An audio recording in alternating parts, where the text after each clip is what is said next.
ഇതിൽ തീയായിട്ട് അറിയാൻ പറ്റും. ഓ ഏതാ, പക്ഷെ എന്നാലും ക്ലാരിറ്റി കുറവാണല്ലേ. കാർമേഘമാണ് എങ്ങനെ മിന്നിക്കൊണ്ടിരിക്കുന്നത് അതിൻ്റെ അടുത്ത്. കാർമേഘം പകുതിയിൽ നിൽക്കുന്നു. ചന്ദ്രന്റെ കാർമേഘം അല്ല ചന്ദ്രൻ്റെ പകുതി നിൽക്കുന്നത്. ഭൂമിയുടെ നിഴലാണത്. ഭൂമിയും ചന്ദ്രനും സൂര്യനും ഒത്തു വരുന്നത് അല്ലേ മക്കളെ? ഭൂമി അതിൻ്റെ ഇടയ്ക്ക് ഇടയ്ക്ക് വലുതായി കാണുന്നേട്ടാ. ആ കുറച്ചും കൂടെ കഴിയുമ്പോൾ ഇത് ബ്ലറാവും, എന്നിട്ട് ഇത് ഡാർക്ക് മാത്രമായിട്ട് കാണും. ഡാർക്ക് ആവോ? അതിപ്പോ ഡാർക്ക് മാറി വരുന്നതല്ലേ ഇത്? ഡാർക്ക് 2 മണി വരെ പോയി 2 AM വരെ കാണും.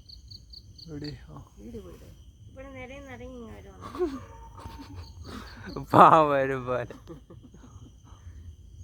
ആ അടിപൊളി. അവിടെ നീ ഒന്ന് ആടാന്നില്ലേ? ഒരു സെക്കൻഡ്. അധ്യാപകർ ഇപ്പോൾ ഇരിക്കുന്ന ഫോണിലാണ് നല്ല ഭംഗിയായിട്ട് കിട്ടിയത് കേട്ടോ. ചോദിച്ചോടാ തരോ? ഉറങ്ങിയൊന്നുമില്ലെന്ന് എനിക്ക് തോന്നുന്നു. ചോദിച്ചോടാ ഫോണിൽ എങ്ങനെയാ കിട്ടുമോ? ഇതിനത്രയും കിട്ടൂല, ക്ലാരിറ്റി കുറവാണ്. ഞാൻ വല്യാപ്പാരെ ഫോണിൽ നിന്ന് എടുക്കാം അല്ലേ? ചോദിച്ചോക്കെ.